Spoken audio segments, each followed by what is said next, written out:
Good evening students. आपके सामने general instructions हैं अकाउंटेंसी सब्जेक्ट कोड 055 के लिए।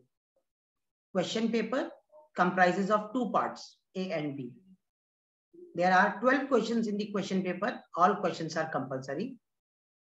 Question number 1 to 3 and 10 are short answer type questions carrying 2 marks each.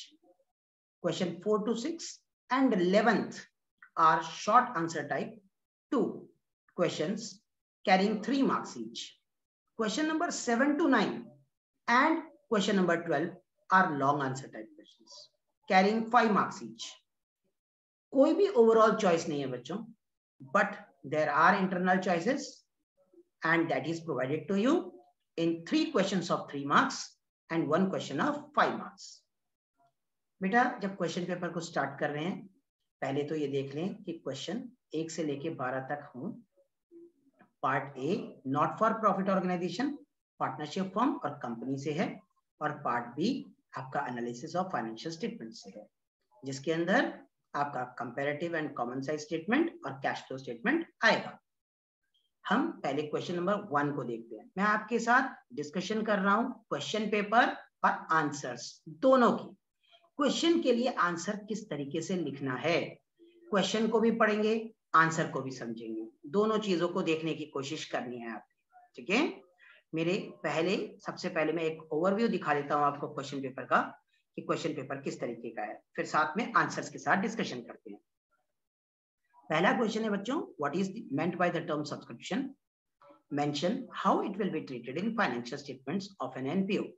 ये 2 mark का क्वेश्चन है। 1 नंबर आपके मीनिंग ऑफ सब्सक्रिप्शन लिखने के लिए और 1 नंबर फाइनेंशियल स्टेटमेंट में आप उसको कैसे प्रेजेंट करेंगे। यहाँ बच्चों फाइनेंशियल स्टेटमेंट आपके कौन कौन से होते हैं ये आपको मालूम होना चाहिए।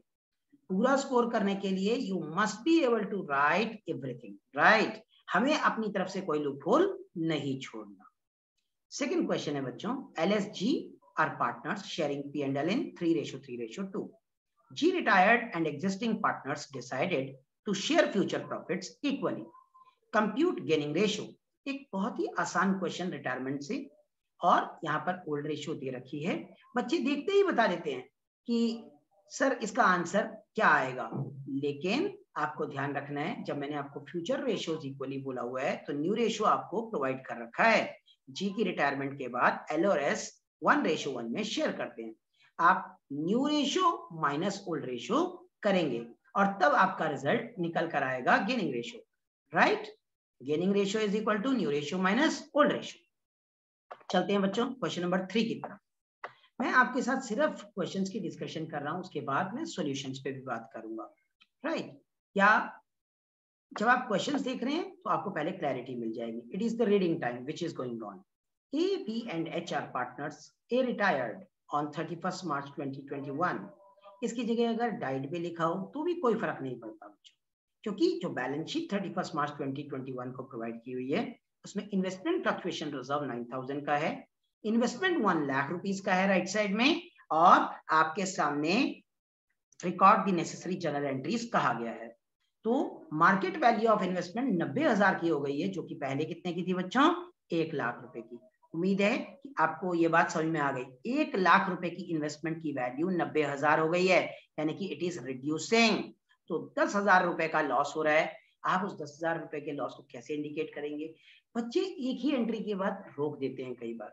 आप लोगों को ध्यान रखना है और कैसे सॉल्यूशन करना है मैं आपको इसका तरीका बताऊंगा, right.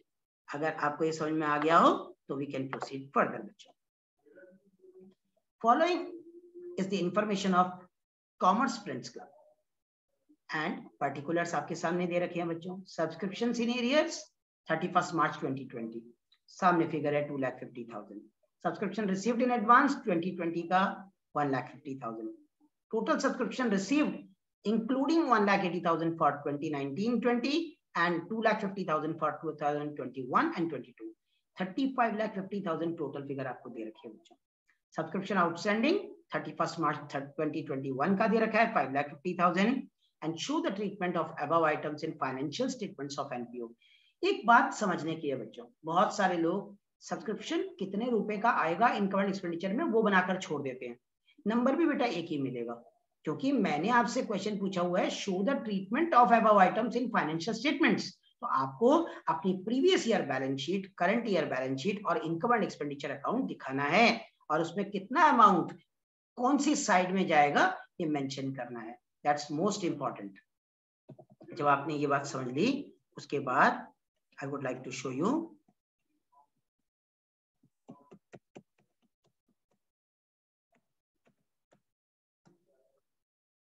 The next question, and that is the or part.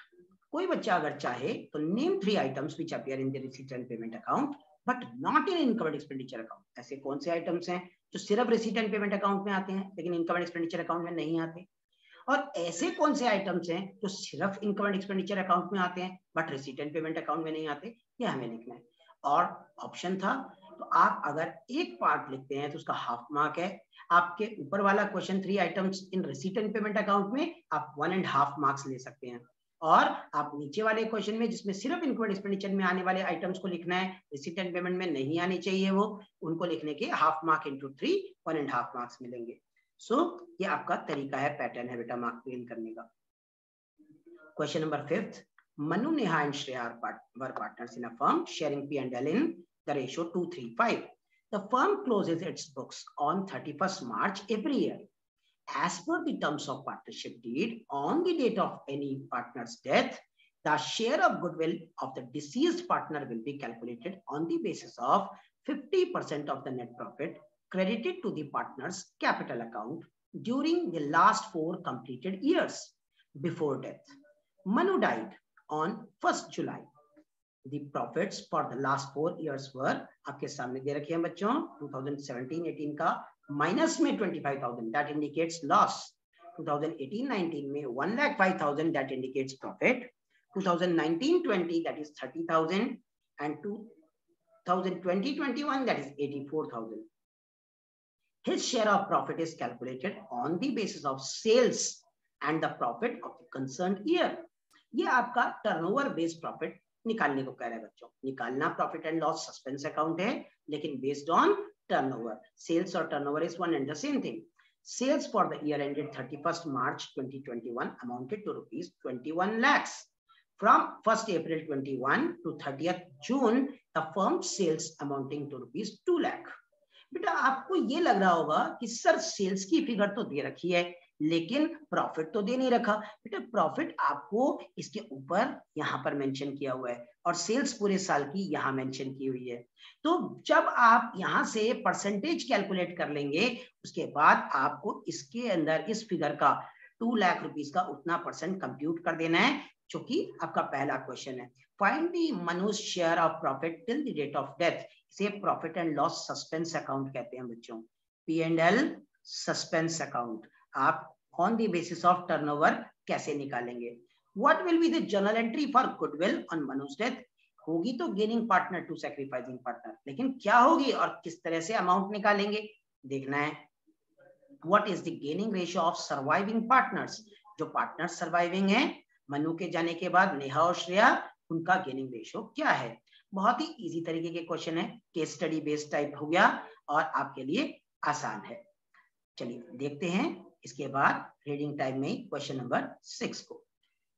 Yash limited issued 2,09% debentures of ₹100 each at 20% premium payable in lump sum, repayable after 10 years at 10% premium.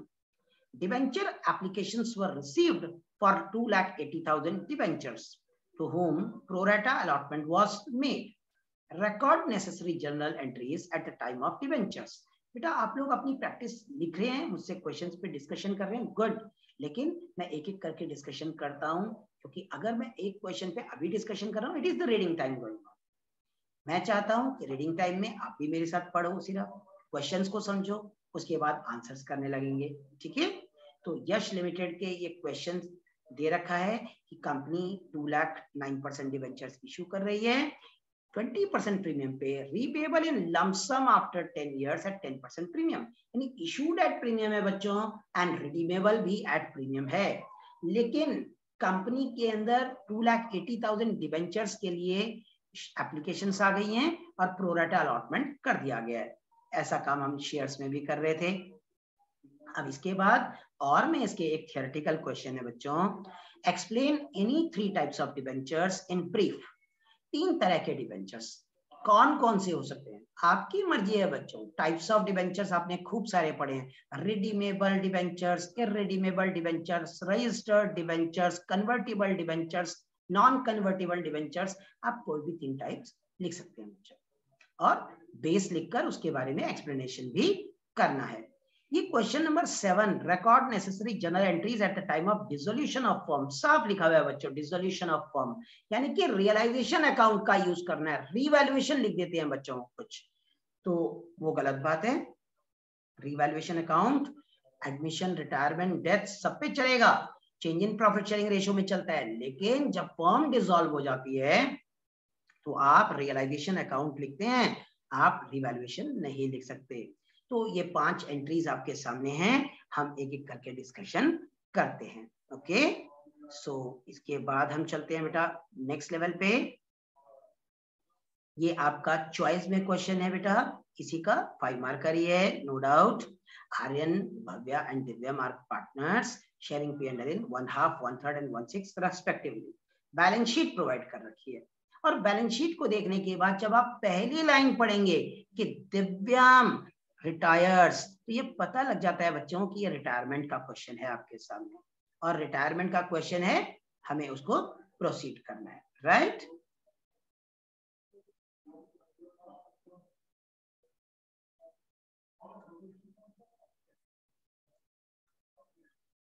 उम्मीद है कि आपको ये स्क्रीन नजर आ रही है बच्चों।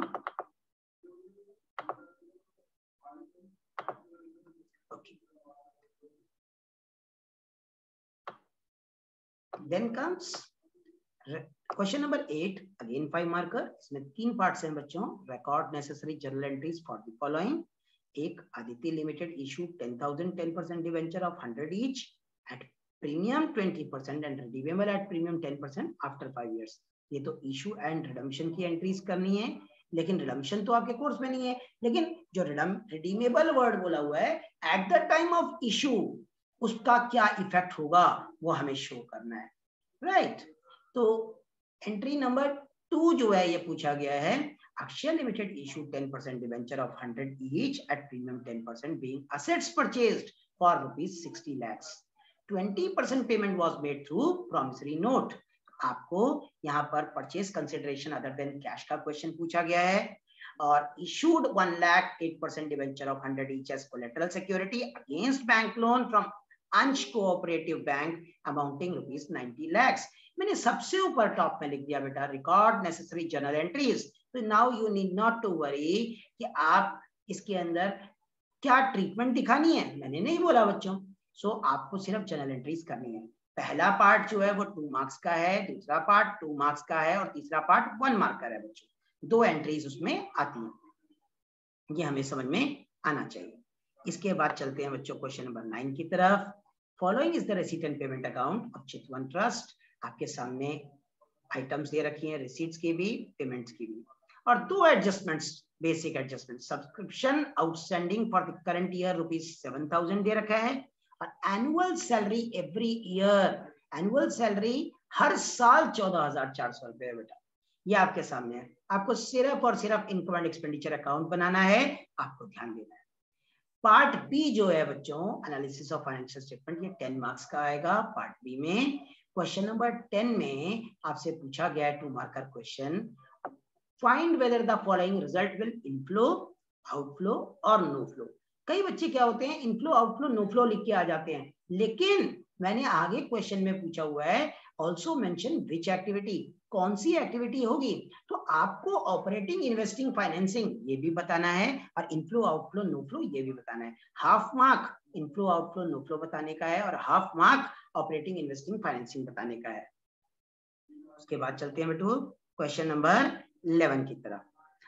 From the following information prepare a comparative statement of profit and loss. आपको revenue from operation, change in inventory of stock, other expenses, tax rate सब क्लियरली गिवन है, और आपको फिगर्स निकालनी है। प्रीवियस ईयर सॉल्यूशन करते हुए हमेशा पहले और करंट ईयर बाद में ही आएगा। क्वेश्चन में मेंशन है बच्चों Why common statements are called 100% statement? एक प्रैक्टिकल का क्वेश्चन है, एक थियोरेटिकल क्वेश्चन है, और उसके बाद मैंने लिखा है make a format of common size statement by taking arbitrary values. यानी कि आपको फॉर्मेट बनाना है। फॉर्मेट का मतलब सिर्फ लाइंस ड्रॉ करना नहीं होता बेटा, उसमें लिखना भी है। रेवेन्यू फ्रॉम ऑपरेशन, उसके बाद add other income, total revenue निकल गया, एक्सपेंसेस लिखा, टोटल एक्सपेंस निकल गया, net profit before tax minus tax, net profit after tax. जैसे आपको फॉर्मेट सिखाया गया है वो फॉर्मेट बनाना है, right. Then comes question number 12, which is the last. Poem Limited has a profit of 16 lakh for the year ended 31st March 2021 after considering the following. ये आपको कुछ बातें दे रखी हैं, कुछ असेट्स बता रखी हैं आपके सामने, करंट असेट्स और करंट लायबिलिटीज, उन सबको यूज करते हुए cash flow from operating activities आपको कंप्यूट करना है। आपको सिर्फ ऑपरेटिंग एक्टिविटीज का रिजल्ट निकालना है। So it will be the easier one, but items पे बहुत खास ध्यान रखना है। और इस क्वेश्चन के अंदर आपको कुछ खास देखने को मिलेगा। वैसे मैंने हर क्वेश्चन में थोड़ा बहुत कहीं ना कहीं ट्विस्ट डाला है। लेट्स सी, कोई बच्चा एक ट्विस्ट पे अटक जाए तो उसके मार्क्स लूज हो सकते हैं, तो हमें अपने मार्क्स को लूज नहीं करना, किस तरह से पॉइंट को प्रेजेंट करना है ताकि हम फुल मार्क्स ले सकें, ये हमें ख्याल करना है, right. Are you ready to solve question paper with me? Come on everyone, are you ready? हाँ या ना? आप लोगों के लिए मैं क्वेश्चन पेपर को सॉल्व करवाना शुरू करता हूं बच्चों, राइट। आप इस पे वीडियो को बार बार देख लीजिएगा और आप इसको सब्सक्राइब कर लीजिए वीडियो को, ताकि आपको ऐसे कई सारे पेपर करने को मिले। आपका एग्जाम जो आने वाला है उस एग्जाम से पहले आपको कम से कम 10 से 12 पेपर्स करने चाहिए। आप उन पेपर्स को बार बार कीजिए, जो एक गलती आ जाती है उसको दोबारा देखिए और उसको रेक्टिफाई कर लीजिए, राइट। और वो गलती दोबारा ना हो इस बात का प्रयास करें। तो हम अपने पहले क्वेश्चन की तरफ चलते हैं। What is meant by the term subscription and how it will be treated in financial statements of an NPO. जब हम ये क्वेश्चन कर रहे हैं तो आपको क्लियर होना चाहिए, पहले सब्सक्रिप्शन का मीनिंग चाहिए बच्चों। और जब आप मीनिंग लिख रहे हैं तो सबसे पहले मीनिंग लिखने के बाद उसकी प्रेजेंटेशन की बात कही गई है, तो आप अपनी प्रेजेंटेशन कुछ इस तरीके से दिखाएंगे बच्चों। Subscription is the main source of income for an NPO received from the members. It appears on the debit side of receipt and payment account. बेटा आपकी debit side of receipt and payment account में show होगा। Transfer to the current year subscription in income and expenditure account credit side. Income and expenditure account में कहां होगा? Credit side में। Outstanding subscription को asset side में दिखाया जाएगा और सब्सक्रिप्शन रिसीव्ड इन एडवांस को बैलेंस शीट की लायबिलिटी साइड में दिखाया जाएगा। This is the treatment to be shown in financial statements. ये आपको क्लियर होना चाहिए। Hope it is understood. पहले आप इसे समझने की कोशिश करें, फिर हम कोई डाउट हो तो पूछिए, फिर हम आगे बढ़ते हैं।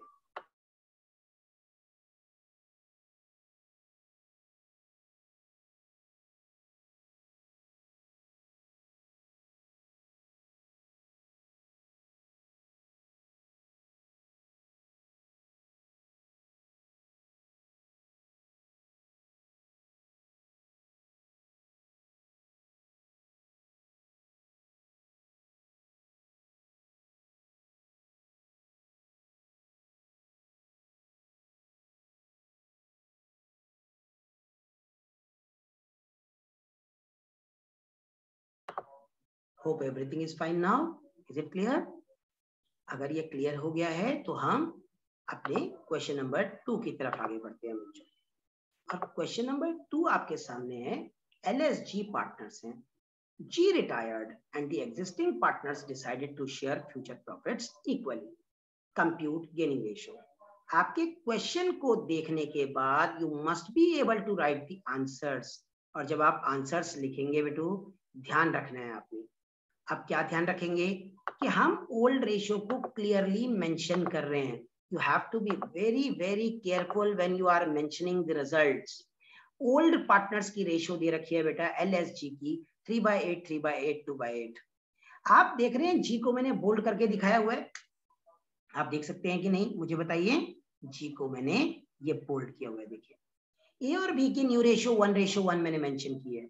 फॉर्मूला लगाया है बच्चों, new ratio minus old ratio, और जो 3/8 है वो ओल्ड है बच्चों, 1/2 न्यू है, इसलिए 1/2 माइनस 3/8 करके 1/8 आया, और बी के लिए भी 1/2 माइनस 3/8 करके 1/8 आया।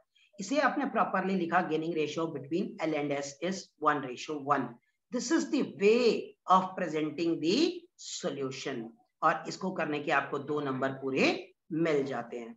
और अगर आपने इसको ठीक तरीके से प्रेजेंट कर दिया तो आपका मार्क्स कहीं नहीं कटेंगे। लेकिन हम क्या करते हैं बेटा, ध्यान थोड़ा सा भटका देते हैं और क्वेश्चन में गड़बड़ हो जाती है। कहीं पे भी आपका ध्यान नहीं भटकना चाहिए, क्वेश्चन को अच्छे से सॉल्व करने की कोशिश करनी है।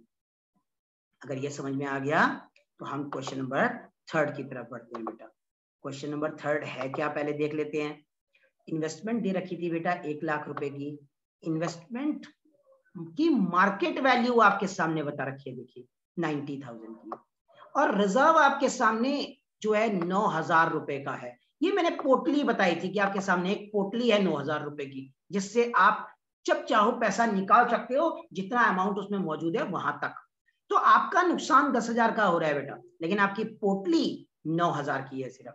तो आप उस केस में अपनी एंट्रीज को कैसे करेंगे, ये आपको करना आना चाहिए।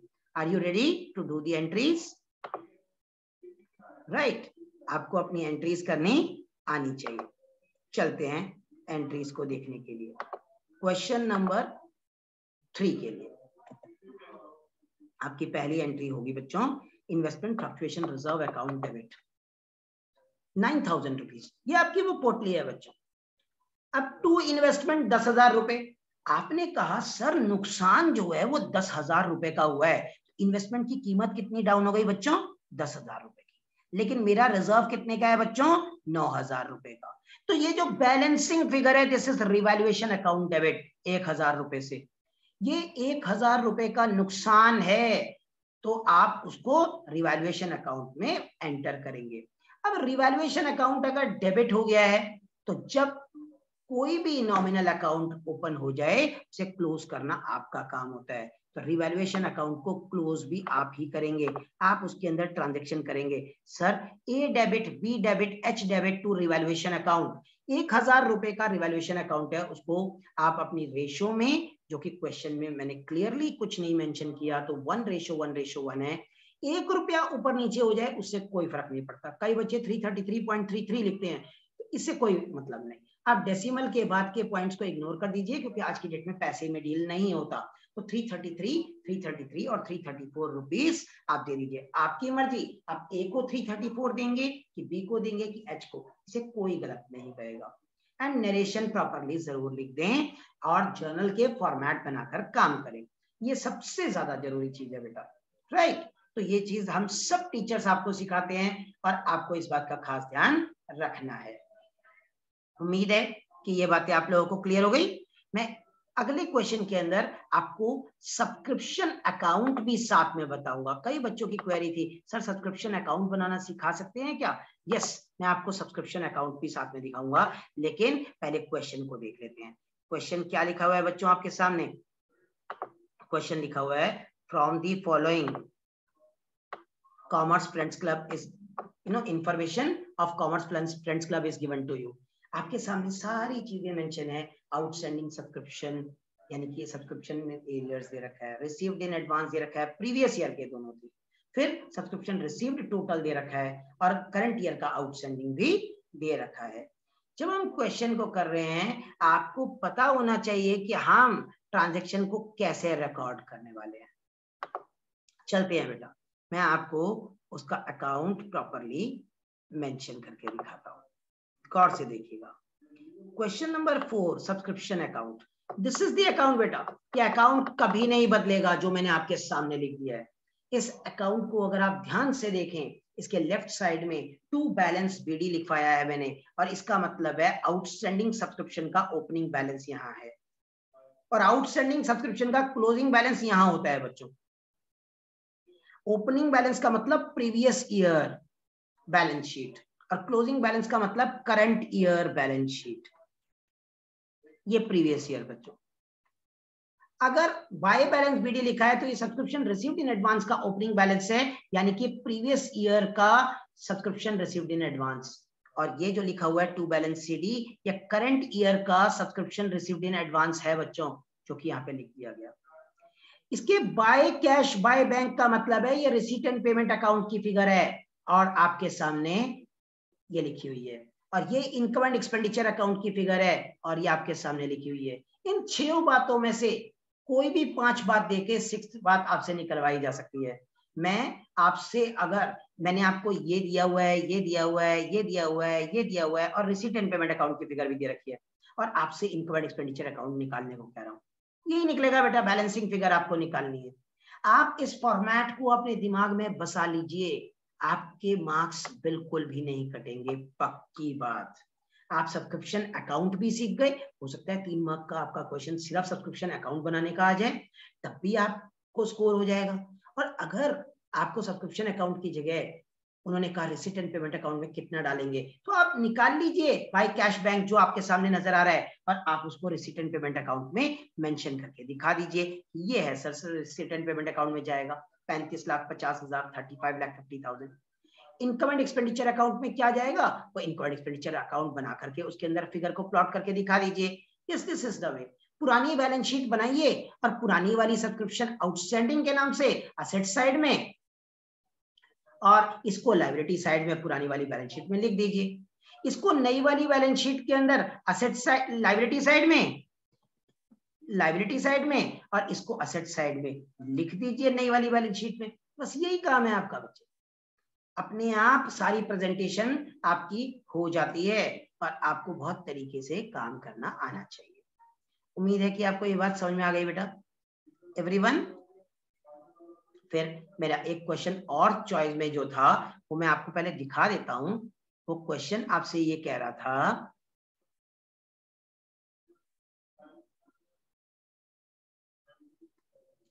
क्वेश्चन में था name the items which are there in receipt and payment account only, not in income and expenditure account. और उसके बाद 3 items income and expenditure account में ही होने चाहिए, रिसीट एंड पेमेंट में नहीं होने चाहिए बच्चों। तो इस तरीके के क्वेश्चन जब आए तो आपको आंसर्स लिखने आने चाहिए। आपको बहुत अच्छे से मालूम है रिजल्ट्स क्या हैं, आंसर्स क्या हैं, आपको बस वो लिखना आना चाहिए। Sir receipt and payment account only में कैश बैलेंस होता है, बैंक बैलेंस होता है, असेट परचेज करते हैं, असेट सोल्ड करते हैं, ये सब रिसीट एंड पेमेंट अकाउंट में होता है। और असेट की परचेज सेल वगैरह, कैश बैलेंस, बैंक बैलेंस हमारी इनकम एक्सपेंडिचर में कहीं नहीं होता। लेकिन income and expenditure account only में डेप्रिसिएशन आता है, जो कि कैश नहीं होता ट्रांजेक्शन, इसलिए रिसीट एंड पेमेंट में नहीं होता। आउटस्टैंडिंग एक्सपेंसेस आते हैं, सरप्लस आता है, डेफिसिट आता है ना। तो आपको इस तरीके की ट्रांजेक्शंस लिखने। कुछ बच्चे गलती से प्रीपेड एक्सपेंसेस लिखाते हैं, इनकम रिसीव्ड इन एडवांस लिखाते हैं, वो गलत हो जाएगा बेटा, क्योंकि वहां पर रिसीव्ड और पेड आ गया तो इनकम यानी कि कैश का फ्लो, इनफ्लो या आउटफ्लो है तो वो रिसीट एंड पेमेंट अकाउंट में जाएगा। तो प्लीज टेक केयर, ये आपको ध्यान रखना है। जब हम कोई चीज लिखते हैं तो वो कंट्रोवर्शियल ना हो, ये आपको खास ध्यान रखना है। इसे करने के बाद हम अपने नेक्स्ट क्वेश्चन की तरफ बढ़ते हैं। उम्मीद है कि आपको ये समझ में आ रहा है ना बेटा। ये क्वेश्चन बहुत इंपॉर्टेंट क्वेश्चन है बेटा, इस क्वेश्चन को आप लोगों ने ध्यान से पढ़ा था। मैं फिर कहूंगा एक बार, just go through it once. Manu का शेयर निकालना है of profit till the date of death, a part में। बी पार्ट में जनरल एंट्री गुडविल की आफ्टर मनुज डेथ, और थर्ड पार्ट में gaining ratio of surviving partners. जब हमसे क्वेश्चन पूछा गया है तो आपको अच्छे से प्लीज नोट कर लीजिए फिगर्स को, क्योंकि जब आप इस पे काम कर रहे हैं तो ये समझ में आना चाहिए। As per the terms of deed, goodwill of deceased partner will be calculated on 50% लिखा हुआ है बच्चों, यहाँ पे देखिए 50%, right, of net profit credited to the partners capital account of the last 4 completed years before death। 4 साल का profit and loss आपके सामने मौजूद है। और जब आप इसको लिखने वाले हैं तो मैं आपको दिखा दूं कि इसका सॉल्यूशन आप किस तरीके से लेके चलेंगे बेटा। यस, सॉल्यूशन करने के लिए सबसे पहले मनु का शेयर ऑफ प्रॉफिट मैंने निकाल कर दिखाया है। मनु का शेयर ऑफ प्रॉफिट मैंने यहाँ पर निकाल कर दिखाया है, मैं उसकी क्लैरिटी भी कर देना चाहता हूँ आपके सामने। कैसे क्लैरिटी करेंगे बेटा बताइए, बता सकते हैं? आपने लिखा हुआ है सर कि यहां पर 21 लाख रुपए का आपका टर्नओवर है। टर्नओवर आपका 21 लाख रुपए का है बच्चों, राइट। और आपने प्रॉफिट कमाया था बच्चों इसके अंदर 84,000 रुपीज का। 84,000 net profit with respect to turnover अगर आप कंप्यूट करेंगे इनटू 100 करके तो ये बच्चों 4% निकल कर आ रहा है। अब चेक कर लीजिए, 3 जीरो से कैंसिल किया, 2 जीरो से कैंसिल किया, 21 4 जा 84 होता है, 4% निकाल कर आ गया। आप हमेशा ऐसे लिखिए, सर प्रॉफिट को मैंने ऊपर लिख दिया, सेल्स को मैंने नीचे लिख दिया और इनटू 100 कर दिया, बात खत्म। अब 2 लाख रुपए का उस ड्यूरेशन में जब तक उसकी मृत्यु नहीं हुई थी तब तक उन्होंने सेल्स किया है, तो 2 लाख रुपए का 4% आपने ऐसे निकाल देना है, जो कि आ गई 8,000 रुपए बेटा। और 8,000 रुपए में उसका शेयर निकाल देना है बच्चों, जो कि कितना है 2/10। तो 2/10 अगर आप कर देंगे तो ये ₹1600 इस तरीके से निकला बच्चों। ये था आपका पहला सॉल्यूशन जो कि ए पार्ट का निकल कर आ गया। उसके बाद आपसे कहा गया find the journal entry for goodwill. तो गुडविल की कीमत आप कैसे करेंगे वो भी आपको क्लियर होना चाहिए। और जर्नल एंट्री हमेशा gaining partner debit to sacrificing partner ही होती है। और आपकी जर्नल एंट्रीज मैंने आपके सामने रख दी है। 1 मिनट के लिए मैं आपको इस चीज को क्लैरिटी और कर देता हूं, देखिएगा। आप देखिए कि किस तरीके से हमने इसको क्लियर किया हुआ है। Neha debit, Shrey debit to Manoj capital account.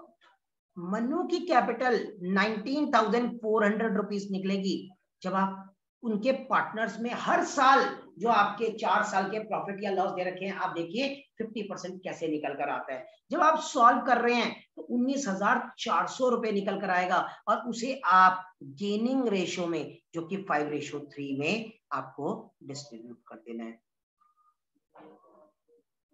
क्या 5:3 होगा बेटा कि 3:5 होगा? It is 3:5।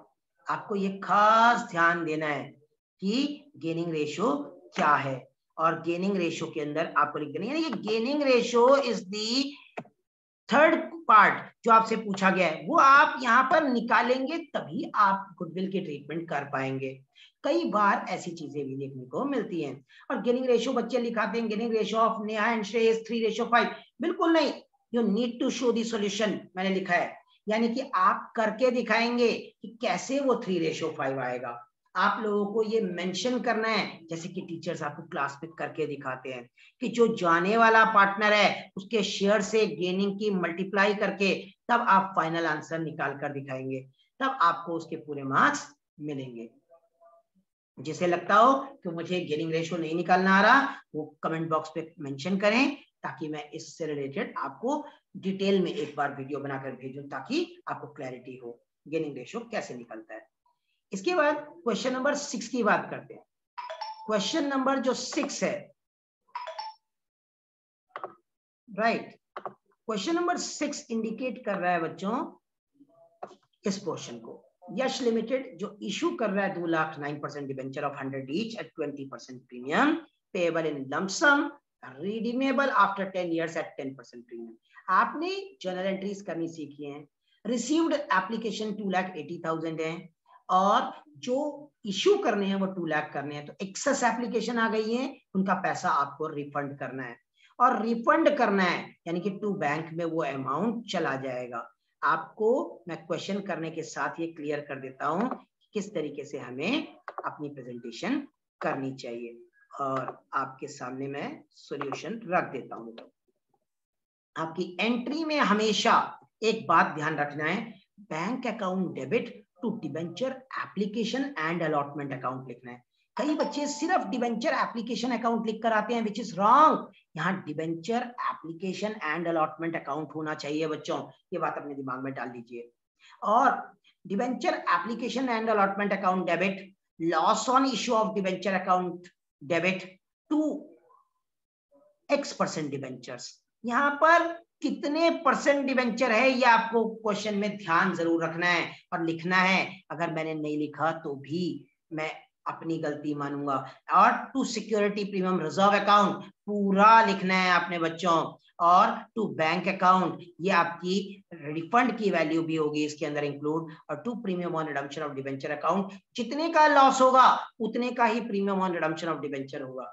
एंड अगर आप इसको सॉल्व करेंगे तो you will get the entries in this manner. आपको इस तरीके के क्वेश्चन करने का मैंने एक वीडियोस बना रखी हैं, आप उसको देखिए। नहीं तो अगेन इन एंट्रीज को कैसे किया जाता है अगर आप जानना चाहते हैं, मैंने सॉल्यूशन आपको दिया, लेकिन ये एंट्रीज कैसे होती हैं अगर आपको पूछना है तो अगेन मुझसे पूछिए, मैं उससे रिलेटेड भी आपको बना के बताऊंगा। Still you have time, you have enough time, but the thing is, are you still willing to learn? इनके अंदर अपने मार्क्स बिल्कुल मत कटवाइए। ये क्वेश्चंस आपके 3 मार्क का, 5 मार्क का, 2 मार्क का आएगा, तो 5 मार्कर में आएगा तो 2 पार्ट्स में भी आएगा, एक सिंगल 3 मार्कर का क्वेश्चन भी आने का चांस रखता है, इसलिए इसकी जो वैलिडिटी है, इसका जो वैल्यू है वो बहुत ज्यादा बढ़ जाता है बच्चों। So take care. अब अगर मैं बात करूं क्वेश्चन नंबर 7 की, तो क्वेश्चन नंबर 7 कहता है बच्चों, record necessary entries at the time of dissolution of firm. मैंने आपके सामने ये एंट्रीज बहुत बच्चों की गलत देखी। गलत इसलिए देखी बच्चों क्योंकि वहां पर बैंक लोन पेड ऑफ को बच्चा बैंक लोन नाम लिख रहा है, पार्टनर्स लोन का नाम लिखना है वो तो अंडरस्टूड है, अनरिकॉर्डेड असेट का नाम लिखता है, अनरिकॉर्डेड लायबिलिटीज का नाम लिखता है, नहीं होना चाहिए बेटा। जिस चीज को रियलाइजेशन अकाउंट पे ट्रांसफर कर दिया गया है उसका अस्तित्व खत्म हो गया है, अब आप उसको रियलाइजेशन अकाउंट के थ्रू ही एंटर करेंगे। सो आपकी जर्नल एंट्रीज को करने का जो तरीका होगा वो आपको खास ध्यान रखना है, और जो जर्नल एंट्रीज करेंगे वो इस तरीके से करेंगे बच्चों जो मैं आपके सामने दिखा रहा हूं। लेकिन उसमें जाने से पहले मैं एक बात क्लियर कर दूं, आपने ये राइट ऑफ करने की एंट्री जो security premium reserve account debit to loss on issue of debenture account, ये जरूर करनी है बच्चों। जब लॉस क्रिएट हुआ है तो उसको राइट ऑफ आप एसपीआर सिक्योरिटी प्रीमियम रिजर्व से करेंगे, और अगर सिक्योरिटी प्रीमियम रिजर्व कम रह जाए तो स्टेटमेंट ऑफ P&L अकाउंट को डेबिट करके करेंगे। That is very important for you all. इसके बाद इसके और पार्ट में आपके पास क्वेश्चन था टाइप्स ऑफ डिबेंचर्स, मैंने उसे मेंशन कर दिया है यहाँ पर, अगर आप देखेंगे तो पहले इसको समझ लीजिए कि कई डिबेंचर्स हैं, redeemable debentures, secure debentures, unsecure debentures, irredeemable debentures. मैंने सबके बारे में थोड़ा थोड़ा लिखा है कि जिन डिबेंचर्स को वापस पेमेंट कर दिया जाता है कि भाई आपका पैसा वापस कर दिया जाएगा before the liquidation of company, तो yes that is redeemable debentures. Irredeemable, इनका पैसा लाइफ टाइम में वापस नहीं होगा। कन्वर्टिबल डिवेंचर्स, जिनका पैसा कन्वर्ट किया जाएगा इक्विटी शेयर्स में, जब आपको उसको इक्विटी शेयर में कन्वर्ट करना हो तो उस डिवेंचर्स को इक्विटी शेयर में कन्वर्ट कर सकते हैं। लेकिन नॉन कन्वर्टेबल मतलब उनको आप कभी भी इक्विटी शेयर्स में कन्वर्ट नहीं कर सकते, किसी और डिवेंचर में कन्वर्ट नहीं कर सकते, किसी प्रेफरेंस शेयर में कन्वर्ट नहीं कर सकते। तो आपके पास और भी तरह के डिवेंचर्स हैं, सिक्योर्ड डिवेंचर्स, जिनके वो डिवेंचर्स जिनके असेट्स के ऊपर चार्ज माना जाता है, यानी कि the assets of the company will be sold and paid to them first, यानी कि where a charge is created on the assets of the company and for the purpose of payment in case of default. अगर company का नुकसान होता है तो पहले assets बेचकर इन लोगों की पेमेंट कर दी जाएगी बच्चों। तो यहाँ पर अनसिक्योर्ड डिबेंचर्स वो होते हैं जिनके जो एक थर्ड पार्टी में, जैसे क्रेडिटर्स अनसिक्योर्ड हैं उस तरह से अनसिक्योर्ड होंगे, यानी कि इनके ऊपर असेट्स जो है बेचकर इनकी पेमेंट नहीं की जाएगी। जैसे और लोग लाइन में खड़े हैं वैसे ये लोग भी लाइन में खड़े होंगे, यानी कि इन लोगों को भी अगर पैसा कंपनी में होगा तो हम देंगे, नहीं होगा तो नहीं देंगे। तो ये कुछ अलग अलग तरह के डिबेंचर्स हैं बेटा, इनके बारे में हमें नॉलेज होनी चाहिए। अगर हम ये समझ चुके हैं तो उसके बाद मैं इन एंट्रीज पे जो मैंने दिखानी थी, realisation account debit to bank account, first entry, क्योंकि आप पार्टनर के लोन, सॉरी बैंक के लोन को पे कर रहे हैं, बैंक का लोन रियलाइजेशन अकाउंट में ट्रांसफर किया गया था, लेकिन जब पार्टनर के लोन को पे किया जाता है तो आप partners loan account debit to cash या बैंक लिखेंगे, आप रियलाइजेशन बिल्कुल नहीं लिखेंगे। जब अनरिकॉर्डेड एसेट को रियलाइज किया गया तो bank account debit to realisation account लिखेंगे, क्योंकि पैसा आपके पास आ गया, और जब आपने अनरिकॉर्डेड लायबिलिटीज को पे किया, realisation account debit to bank लिखेंगे कि आपने पेमेंट कर दी है। जिस वक्त आप पार्टनर ने, आपने देखा कि एक्सपेंसेस की पेमेंट की, यही किया था ना बेटा, जब आपने ये मेंशन किया realisation expenses paid by the firm on behalf of partner, partner ने देना था लेकिन पैसा तो फर्म का गया है ना, तो आप partners capital account debit to bank लिखेंगे। ठीक है, आप कभी भी रियलाइजेशन अकाउंट का नाम नहीं लिखेंगे क्योंकि वो बॉन्ड करना था पार्टनर ने, लेकिन पैसा फर्म का चला गया, तो आपने एंट्री करनी है रियलाइजेशन अकाउंट की जगह partners capital account debit to cash या बैंक। आपने रिकॉर्ड इस तरीके से करके दिखाना है। Hope the concept is clear to you all. मैं इसे मेंशन कर देता हूं। उसके बाद जो इसके नेक्स्ट क्वेश्चन है वो आपको मैं दिखाना चाहूंगा।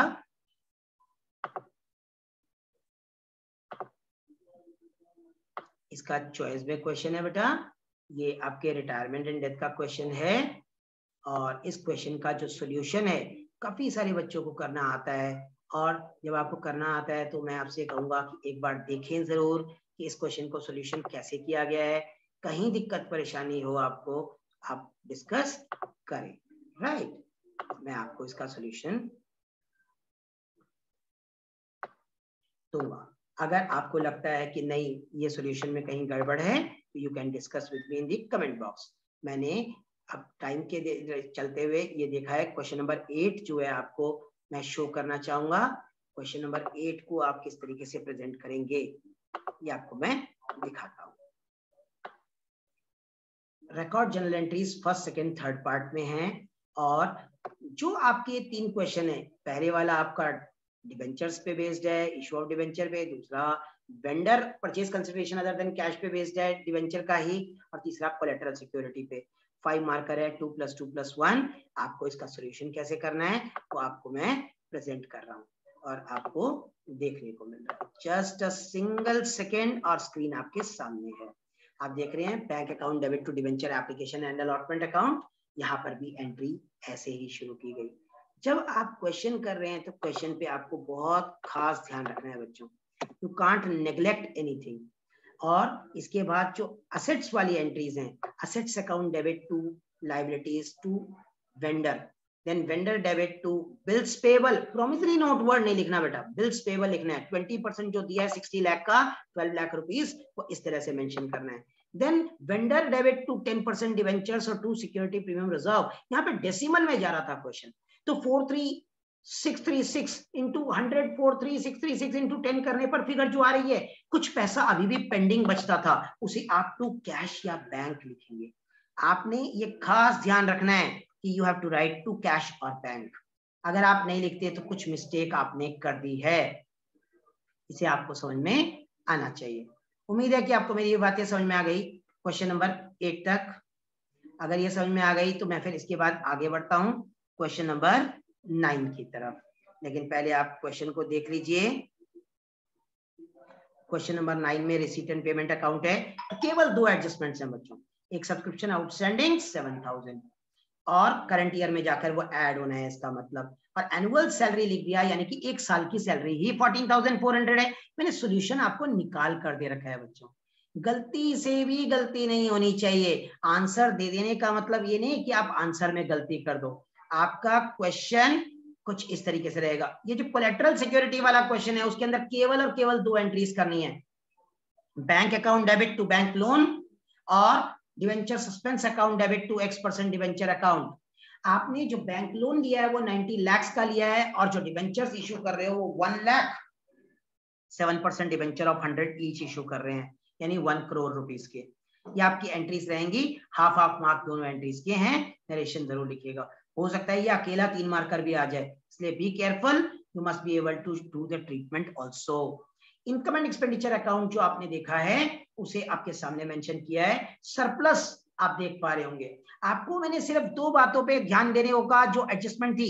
एक सब्सक्रिप्शन बेटा 83,000 करंट ईयर की ले ली, उसमें 7,000 ऐड कर दिया, और एक सैलरी सर 14,400 आंसर ही दे रखा है, आपने कुछ प्लस माइनस करने की भी जरूरत नहीं है। एनुअल का मतलब ईयरली, यानी कि वो सैलरी पूरे साल की दे रखी है आपको, कोई आउटस्टैंडिंग कोई प्रीपेड के बारे में आपको सोचने की जरूरत भी नहीं है। So this is the concept जो आपको समझ में आना चाहिए। आप अपना सरप्लस इंडिकेट कर दीजिए, जो आपकी बैलेंसिंग फिगर होगी इस साइड के टोटल में से इस साइड के टोटल को माइनस करके, और यह आपका तरीका क्वेश्चन सॉल्व करने का रहेगा।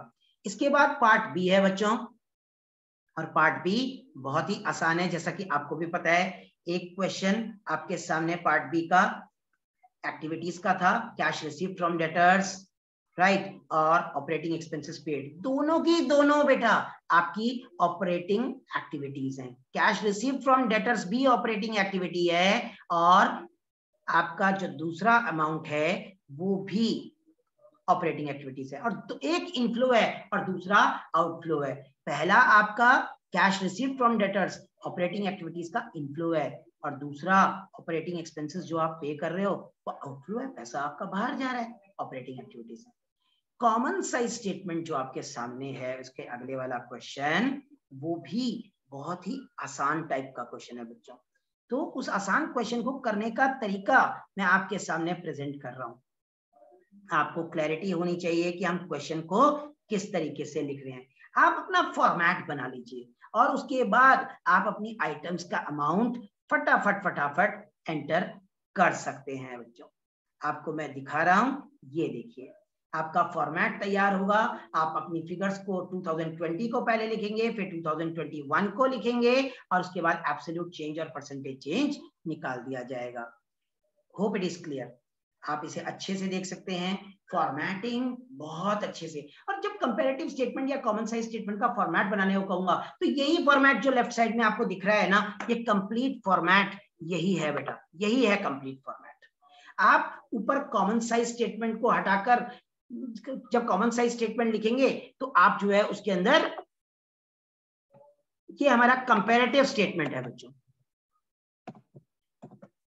कंपैरेटिव स्टेटमेंट है बच्चों, याद रखिएगा, ठीक है।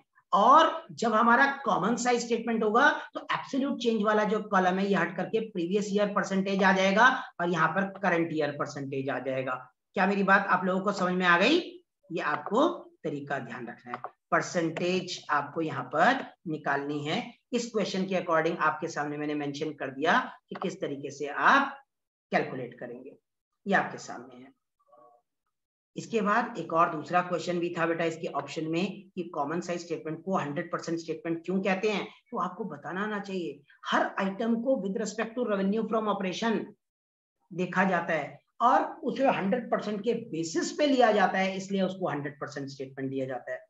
और अगर कॉमन साइज बैलेंस शीट की बात करें तो total assets and total liabilities are considered as 100%, और उसके बेसिस पे आप हर आइटम को, चाहे वो करंट असेट है, नॉन करंट असेट है, नॉन करंट लायबिलिटीज है, करंट लायबिलिटीज है, आप कंप्यूट करते हो, इसलिए उसको 100% स्टेटमेंट भी कहा जाता है, ठीक है। तो ये आपको बोलना आना चाहिए। और कैश फ्लो स्टेटमेंट का जो क्वेश्चन है आपके सामने, मैंने हमेशा कैश फ्लो स्टेटमेंट को फॉर्मेट में करना सिखाया है, और आपके सामने अब भी उसे फॉर्मेट के अंदर ही दिखा रहा हूं। नेट प्रॉफिट आफ्टर टैक्स में add provision for tax, propose dividend और ट्रांसफर टू रिजर्व। आपने ध्यान रखना है कि यहाँ पे डिविडेंड प्रीवियस ईयर का ही होगा, ठीक है। Provision for tax current year का आपने ले लिया।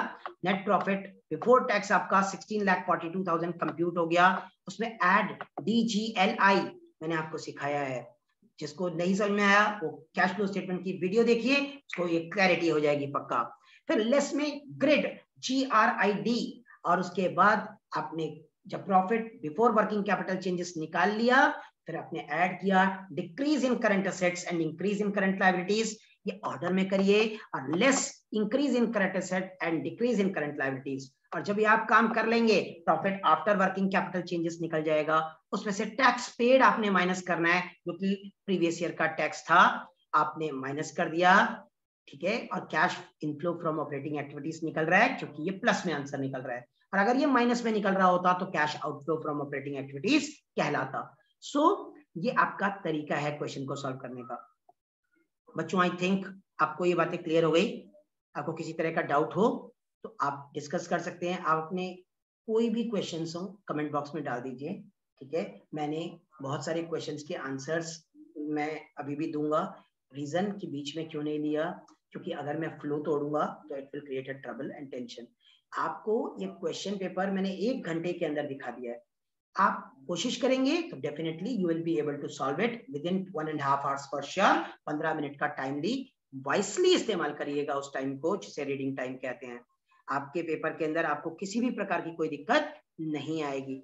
इंस्ट्रक्शंस को केयरफुली पढ़िएगा, ध्यान से पढ़ने के बाद क्वेश्चन पेपर को अटेम्प्ट करने की कोशिश करनी है। Hope it is clear to all of you.